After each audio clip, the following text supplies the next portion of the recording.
It has been a crazy summer. It's been such a crazy summer. And then on top of that, it's been a really busy summer pop culture wise. It's like all of a sudden everyone decided to drop. It's been a real quiet year. And then everyone decided to be all creative all of a sudden. What about my feelings? What about my schedule? God. This summer, the summer of 25, hasn't exactly been a monumental one for rap music, but it's surely been a busy one. A lot of shit has come out.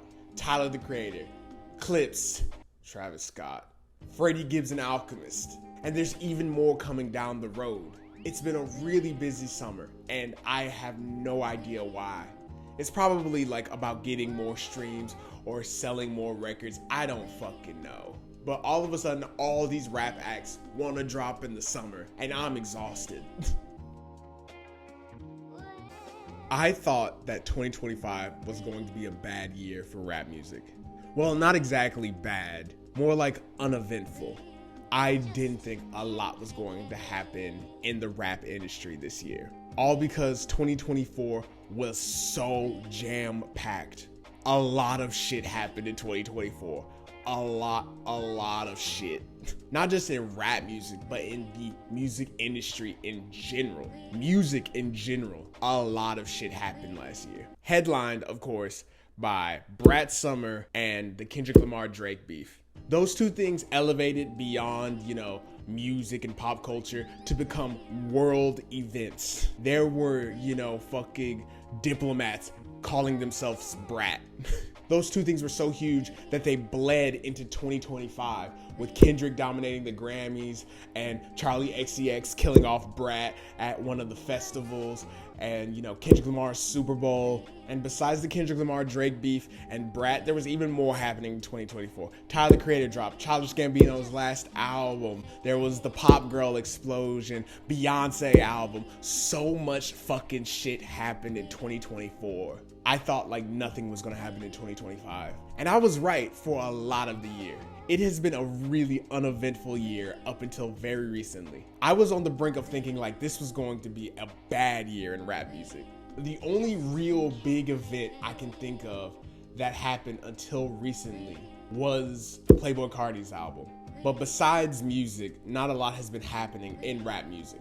There's a lot of cool stuff going on in alternative, more underground, more niche, less mainstream rap spaces, right? The Mike album, Billy Woods, Little Sims, those are all great albums, but they're not, the Billboard chart topping, the million records selling, million streams having, platinum recording rap music, right? And nothing was really happening besides Playboi Carti's music. Nothing else, especially compared to 2024. And then all of a sudden, out of nowhere, everyone just decided to drop.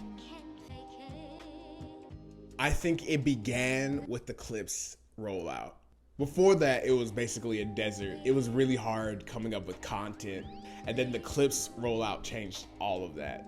The Clips album rollout, one of the best things ever. Spoiler alert for my favorite things of the year video coming at the end of 2025. The Clips rollout is going to be on it. The Clips album is going to be on it. This whole Clips moment has been so amazing. I've loved every second of it. Am I a hardcore Clipster? Am I Tyler the Creator? No, I'm not. I'm not the biggest Clips fan, but I really have always really had an affection for their music and Pusha T's music. But a Clips reunion was not on my radar at all. Even when it was announced that they were doing a Clips album, I was like, oh shit, cool. But I wasn't like fiending for it. No pun intended. I wasn't really excited about it. I wasn't like, oh my God, this is going to save the summer. I didn't think that would happen at all. I didn't really care. And then Clips started doing all this cool stuff. They walked the runway at a Louis Vuitton show. And I saw that on my timeline. I was like, oh, that's fucking cool. And then another cool collab would pop up on my timeline. And I'd be like, huh, Clips is doing that? That's really fucking cool. And then the singles come out, Ace Trumpets and So Be It. And they're both great. Both Pharrell productions. And when I saw that Pharrell was handling a lot of the production on the album, I was like, Pharrell has been real hit or miss recently. But the first two singles, I was like, oh, Okay. This sounds like an updated version of what they were doing back in 2003, 2004, 2005. It sounds much more angry and much more, gritty. It sounds like they've gotten older since 2003. It's not grinding anymore. It's not as light as grinding. It's much more heavy and it's much more burdensome. And so, yeah, and then they started doing, performances that all were amazing. They were also cool. And out of nowhere, it was like, oh, Clips is having an amazing album rollout. It wasn't like smashed into your fucking face. It wasn't shoved down your throat. But it just felt like, man, every time I see Clips on my timeline, it's great. I'm happy to see them, and it's good content. It's good shit. They're making all the right decisions with this rollout. And I'm excited for this Clips album in 2025. They really put on a clinic when it came to, promoting an album and sharing a piece of artwork. And with such a cool rollout, the album better be fucking great. And the album is great. It's so good. It's really a work of art. It all feels aesthetic and cohesive. It feels like this took years and a lot of blood and sweat and tears to make. It feels like something where they cut out a little bit of themselves and put it on the fucking record, dog.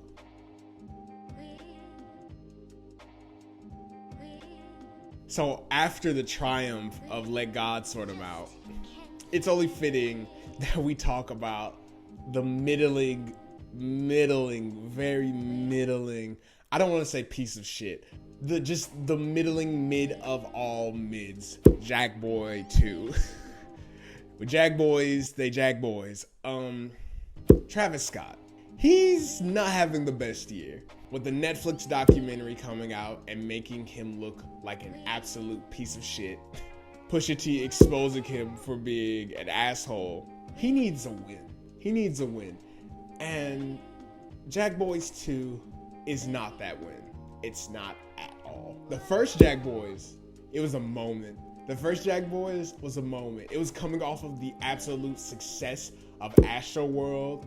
Travis Scott was now like in the absolute top tier of hip hop rap acts. And there were some great songs on there, some great moments. Out West had its whole, viral TikTok moment. One of Travis Scott's best performances as a rapper, in my opinion. Yeah, Jack Boy, the first one, was really just a victory lap for Travis. This second one, it feels like it's the worst kind of bad. It's not terrible, but it's not great. It's just mid.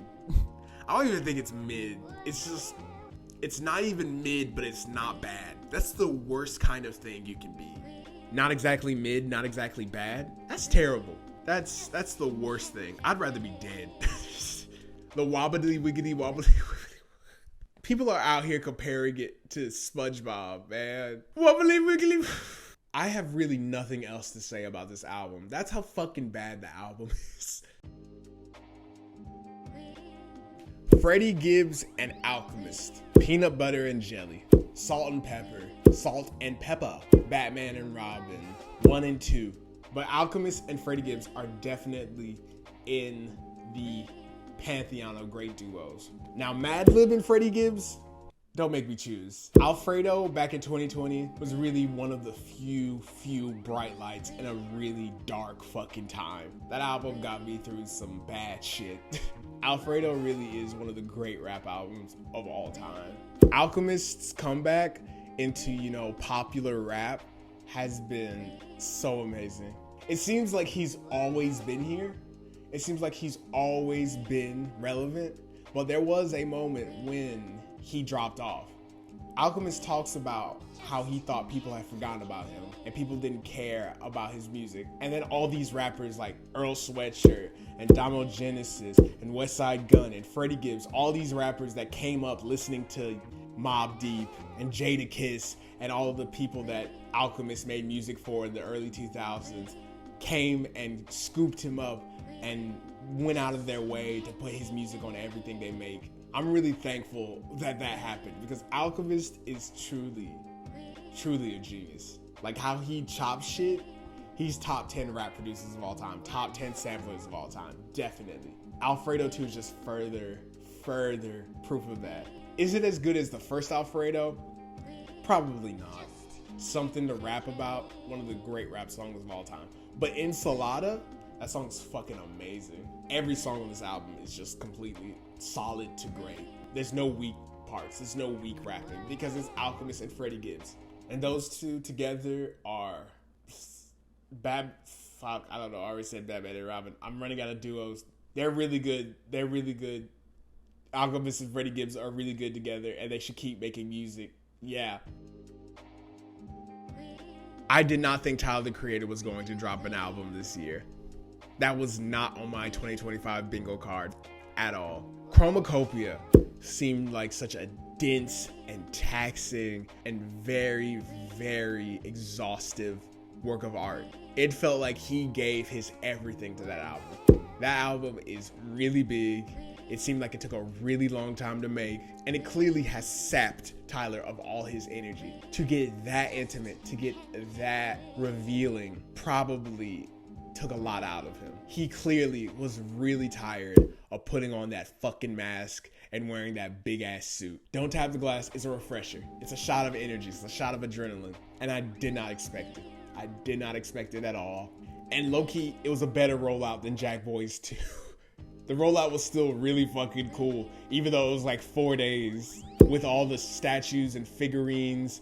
He can't help himself but build a world around these albums, even the quote-unquote minor ones. He's saying this album isn't that deep and you're supposed to, just dance to it and not think too hard about it. But Tyler can't help himself but tell these like really dense stories in every album. I said it in my last video, I don't know where he's going to go next. I didn't think he'd go here. I did not predict, 1980s anachronistic vibes. I didn't expect that. I didn't expect Africa Bambaataa and LL Cool J come back for Tyler. I didn't even think he liked shit like that.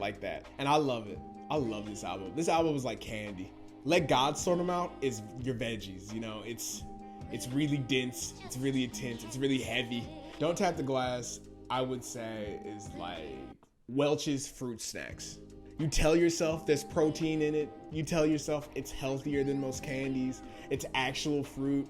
But at the end of the day, you're eating fruit snacks. You're eating candy. It's pop music epitomized. It is fun for your ears. Fun top to bottom. There are so many candidates for Song of the Summer. There's so many candidates. Big Poe, Ring Ring, Sucker Free. All of those songs should be being blared at like barbecues from now on. Tyler, the Creator, is on a crazy run. Truly, truly crazy. And I don't see it ending anytime soon. This summer's not over. There's still more to come. Chance the Rapper is dropping. JID's dropping soon. Drake might be dropping soon. A$AP Rocky might be dropping soon. A$AP Rocky's been teasing that fucking album for 3 fucking years. J. Cole is lurking somewhere in the wings. Baby Keem, where the fuck are you? I swear to God, I will travel out to LA, break into PG Lang, and drop your shit myself. Where the fuck are you? But yeah, 2025 might be like a crazy ass year if all those people drop. And what if they're all good? Rap really is leading the race right now. And all other genres are kind of behind. And I'm really excited. I'm going to have to probably change how I make videos fundamentally. I can't do the whole track by track review thing. I don't care for it anymore. I want to talk about music more conceptually. I don't know what exactly that looks like. I got a couple of ideas. It's going to be really cool though. Be on the lookout.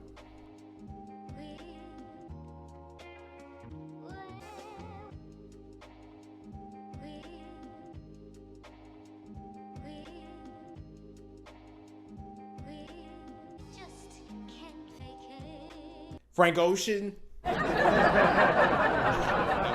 I'm just kidding. I'm literally just kidding. Frank